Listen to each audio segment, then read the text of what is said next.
여러분은 혹시 이런 순간을 느껴본 적 있으신가요? 아직 분명 현실은 그대로인데 이상하게도 마음 한편에서는 이제 뭔가 곧 바뀔 것 같다라는 묘한 확신이 드는 순간 말이죠. 근데 또 동시에 이런 생각도 같이 올라옵니다. 아니야, 괜히 기대하는 거겠지. 지금 상황을 보면 절대 아닌 것 같아. 이렇게 기대와 의심이 같이 올라오는 그 상태. 사실 많은 사람들이 그 순간을 그냥 지나칩니다. 근데 저는 오늘 그 순간을 다르게 보셨으면 좋겠다라고 말씀드리고 싶어요. 왜냐하면 현실이 바뀌는 사람들은 바로 그 지점에서부터 완전히 다른 선택을 하기 때문입니다. 많은 사람들이 5차원이라는 말을 들으면 뭔가 특별한 능력 혹은 신비로운 세계를 떠올릴 거예요. 근데 실제로는 전혀 그런 게 아닙니다. 쉽게 말해서 5차원이라는 건 현실이 바뀌기 시작하기 직전의 내면 상태라고 보시면 좋을 것 같아요. 겉으로 보이는 건 그대로인데 안쪽에서는, 그러니까 내면에서는 이미 방향이 바뀌어버린 상태. 그래서 현실이 바뀐 사람들을 보면 어느 순간 갑자기 잘 된 것처럼 보여요. 그런데 갑자기 잘 된 게 아니라 이미 그 전부터 다르게 살고 있었던 거예요. 오늘은 그 사람들이 공통적으로 했던 행동 3가지를 정확하게 짚어드리려고 합니다. 지금부터 57층 한강뷰 시작하겠습니다. 여러분은 오늘도 어제보다 더 나은 오늘을 선택하셨습니다.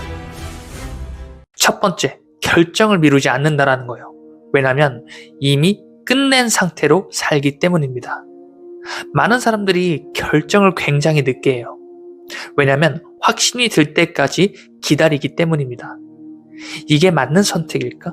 조금 더 상황을 보고 지금은 타이밍이 아닌 것 같은데 이렇게 계속 현실을 확인하면서 결정을 미룹니다. 근데 문제는 현실은 내가 결정한 방향으로만 움직인다라는 거예요. 즉, 고민한 시간만큼 바뀌지 않는다라는 겁니다. 현실이 바뀐 사람들을 보면 하나의 공통점이 있어요. 결정을 먼저 끝내버린다라는 거예요. 나는 이 방향으로 간다. 나는 이런 사람이 된다. 나는 이 결과를 만든다. 이걸 조건 없이 그냥 정해버립니다. 여기서 중요한 건 근거가 아니에요. 오히려 근거가 없을 때 더 강력한 힘을 갖게 됩니다. 왜냐하면 근거가 없다라는 건 아직 현실에 묶여있지 않다라는 뜻이기 때문이에요. 이렇게 결정이 끝나면 어떤 일이 벌어지냐면 행동이 바뀝니다. 망설임이 줄어들고 눈치를 덜 보게 되고 타이밍을 재지 않게 되는 거예요. 왜냐하면 이미 방향이 정해졌기 때문이에요. 많은 사람들이 확신이 생기면 움직이려고 합니다. 근데 사실은 순서가 정반대라는 거예요. 결정이 먼저고 그 다음에 행동이 나오고 그 행동으로 인해 나의 현실이 변화되면서 나의 내면에서는 확신의 감정이 불어오는 겁니다. 바로 이 순서예요. 그래서 현실이 바뀐 사람들은 확신이 있어서 움직인 게 아니라 움직였기 때문에 확신이 따라온 사람들입니다. 그리고 두 번째, 감정에 끌려가지 않고 감정을 해석하고 선택한다라는 거예요. 현실이 바뀌기 직전에는 특이한 구간이 하나 있습니다. 오히려 상황이 더 불안정해진다는 거예요. 갑자기 조급해지고 괜히 외로워지고 이유 없이 무기력해지고 별거 아닌 일에도 흔들리기 시작합니다. 이걸 경험하면 대부분의 사람들은 이렇게 생각해요. 지금 상태가 안 좋은데? 뭔가 잘못 가고 있는 것 같은데. 그래서 다시 원래 상태로 돌아가려고 합니다. 근데 여기서 완전히 다른 선택을 하는 사람들이 있어요. 이 감정을 문제가 아니라 신호로 해석하는 사람들이에요. 왜 이렇게 불안하지가 아니라 지금 변화가 시작되려는 구간이구나, 이렇게 받아들이는 겁니다. 이 차이가 엄청난 차이를 만드는 거예요. 왜냐하면 감정은 방향을 바꾸는 힘이 있기 때문이에요. 같은 불안이어도 망하는 신호다라고 이렇게 해석하면 행동이 멈추게 되고 변화 직전이다라고 해석하게 되면 행동이 유지됩니다. 여기서 중요한 건 긍정적인 생각을 억지로 하는 게 아니라는 거예요. 감정을 없애는 게 아니라 의미 자체를 바꾸는 겁니다. 현실이 바뀐 사람들은 감정이 없는 게 아니라 감정에 끌려가지 않는 사람들이라는 거예요. 그리고 한 가지를 더 합니다.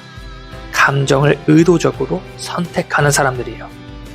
지금 내가 이 감정으로 가면 어떤 선택을 하게 될까? 이걸 본인 스스로에게 먼저 묻는 거예요.